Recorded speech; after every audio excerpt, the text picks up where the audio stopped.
you want something to the point. Brutal gunplay, extraction shooter, in and out, Hunt is your answer. Are you tired of the material collectathon, that Minecraft-ass micromanaging of collecting 100 plastic, 3 robot wieners and a motor to craft 1 uncommon triple-pronged vibrator that gives you 5% extra shields?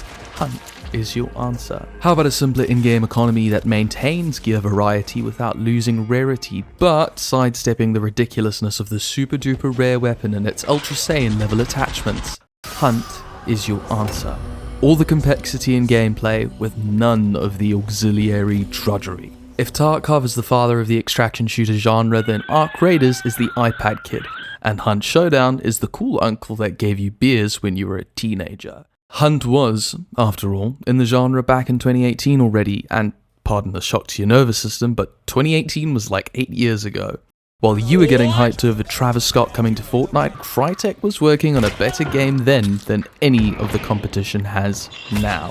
Come on, Grandpa, time to tell you about this banger. Hop in with up to 2 friends. There will be 3 other teams of 3 friends. For the mathematically inclined, that's a 12-man, 4-team free-for-all. You spawn at random POIs on the map's outskirts. Find some clues scattered around the POIs and you'll know where the bounty is. An AI boss sitting in one of the many compounds. Kill it. Wait out the timer, take 2 bounty marks and get the hell out of there. Sometimes there are 2 bosses, but outside of that there are no great gains to extract with early. Everyone has the same goal. However, if you weren't the one to kill the boss, well, you do what a gunslinger does to earn a paycheck. The team that took your goodies will be marked on the map. Hunt them down and jump on their heads until metaphorical V-Bucks pop out. Don't get comfortable just yet. Now the target's on your back, and 6 more cowboys are eager to hit the range. Neat! You made it out. What next? Well, guns, of course. You collect cash in-game and get cash rewards afterwards for your bounty and kill count. Now you just buy your equipment. The nicer the gun, the more expensive it is. The simple cost becomes a balancing mechanic alongside a weapon's stats. Between these two means there is no truly prohibitive price, but no broken guns. Hunt Showdown exhibits a sprawling arsenal of mostly real-life, realistic, and varied weaponry. Before some gun chud interjects, escape. The Dolch pistol is actually based on the real-life Luger pistol. It uses 420 by 69mm foreskin jacketed rounds, which, yes, video gamification still applies, but the feeling of the guns, their upsides and downsides, are all more grounded and true to life than many other games. Pair this with a slower, more methodical combat, but a brutally quick time to kill. It makes any fight a delicious ebb and flow. A 15-minute battle of attrition or a 1-minute slaughter. But make no mistake regarding the weaponry, they're anything but boring. Remember, 1896 was a time where man hadn't quite figured out guns yet. Pick your poison, sweethearts. How about a 9-shot revolver with an underbarrel shotgun? What if I turned it into a fucking carbine? A pump-action shotgun? Or would you prefer pumping your rifle? The classic Mosin Nagant or a perfectly average-sized Nagant? Do you like your lever-action rifles with bayonets on the front or bone clubs on the back? Bow, crossbow, a crossbow repeater. Hunt doesn't have individual attachments. Every gun has a path of unlocks, maintaining the vanilla ice cream but adding different sprinkles. Some get scopes, others ad hoc axe blades, shorter versions or suppressors. Further variety arrives in the form of special ammo types for every piece in your arsenal, which are simply bought and added on. Done. I'll give you an idea of these intermittently once I've explained some further details. The stats on weapons matter down to the millisecond. Cycle time between shots is different from fire rate, which calculates a 60-second course. Bullet drop and muzzle velocity, or bullet speed, which can both be improved with high velocity ammo. Hipfire accuracy, damage, of course, reload speed, the lot. Furthermore, we have a split of 3 calibers into which our weapons fit, small, medium, and large, each of which has its respective benefits. The larger the caliber, the more damage a bullet retains over distance and the more penetrative power it has. FMJ can also assist in this department. This is balanced against smaller calibers having more bullets. And make no mistake, ammo is a resource. It's rare to see games brave enough to make ammo scarce, and frankly, I love it. Every shot counts. Don't you dare sneeze. Medium is obviously the midpoint. It doesn't have 20 bullets, but it doesn't have 10. It can't penetrate metal, but it can wall bang wood. Okay, let's ditch the menus and get back out there. Oi, did you alt tab? Are you on your phone? We're about to go play cowboys and crooks and maybe kill some monsters in between. Did I not mention the creatures? We're treated to 4 different maps with not only their own unique look and feel of 1896 Louisiana, but individualized compounds. Each is named, varied in what its purpose was prior to the blight that took the state, transforming and deforming its people. Lumber mills, churches, mines, warehouses, towns, just to name a few, and thus different entries, exits, buildings, perimeters, and sightlines. Using the power of your latent schizophrenia, you need to wander place to place to find those clues I mentioned. Subsequent to each, the probable location of the boss compound becomes apparent. After the 3rd clue, we know where your mum is hiding exactly. Fell her.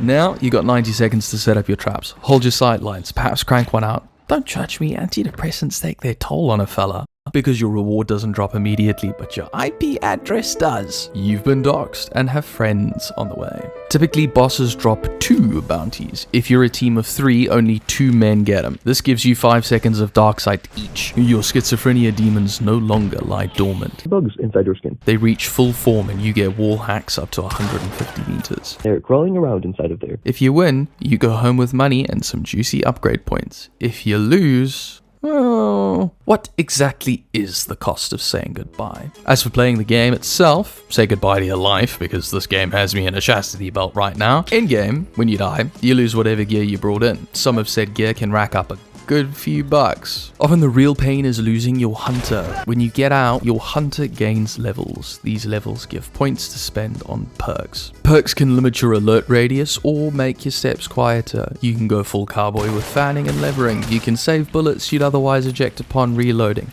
Heal faster. Teleport. Wait, teleport? Mind you, losing your gear still sucks. Go on a losing streak like I do when drinking and your wallet will sprout wings. If you can get your hunter to level 50, you can retire them. Canonically, they get to survive and live to tell the tale of an average American high school experience. Yeah. You and I won't get to retire because none of us will be able to pay off our mortgages before death. On a cheerier note, to add to the crushing weight of the housing crisis, your mum and enemy players, there are more common AI enemies. Men and women across Louisiana have mutated into, most commonly, zombies. Very much like the average Frenchman, which makes sense. The Americans, on the other hand, look far more like the meat slabs. Hives screech upon seeing you, emitting a hideous cloud of insects which leave the eponymous hive protruding from their chests. The swarm chases you incessantly, all while the hive watches. Cuck.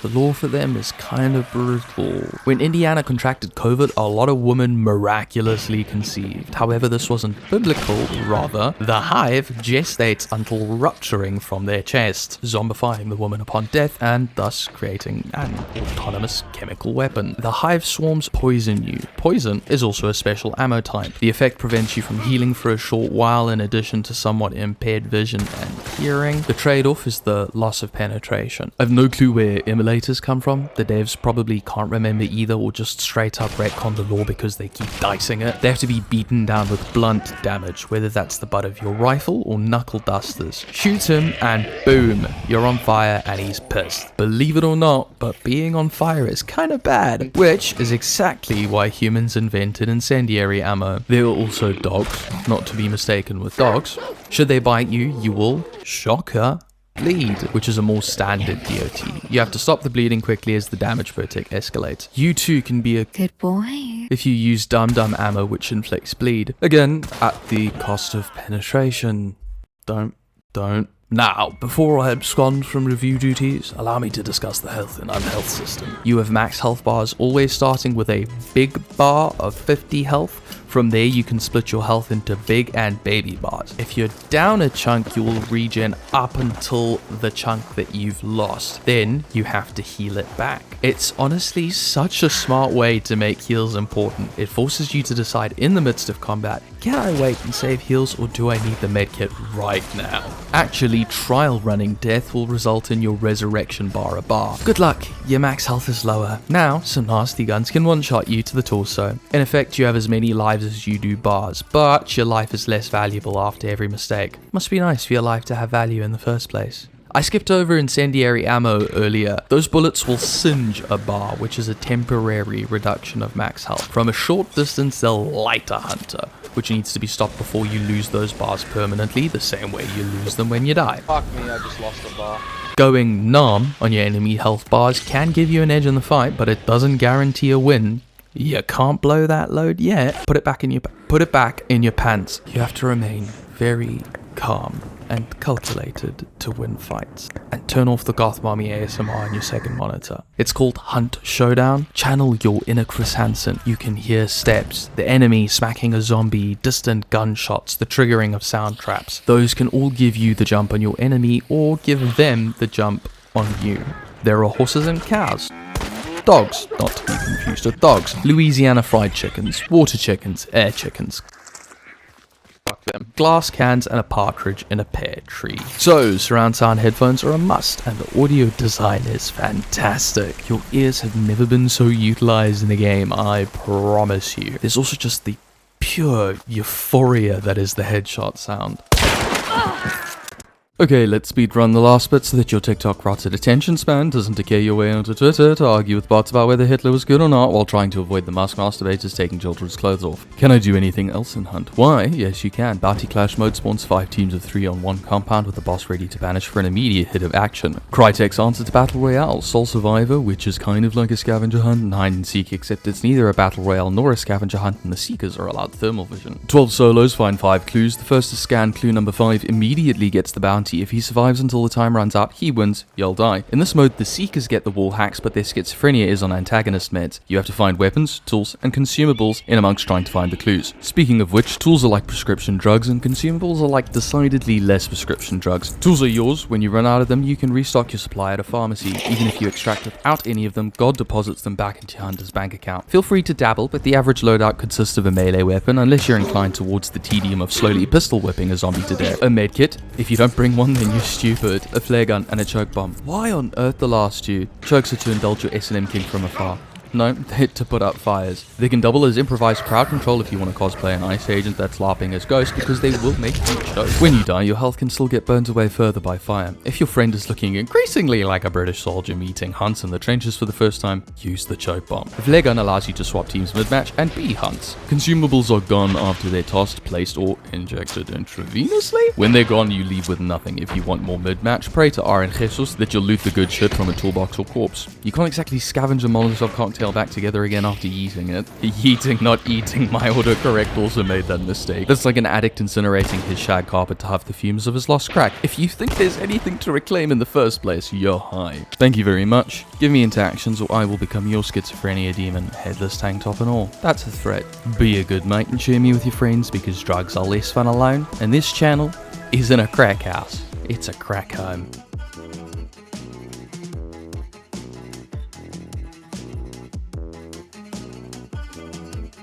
Get them out of your skin.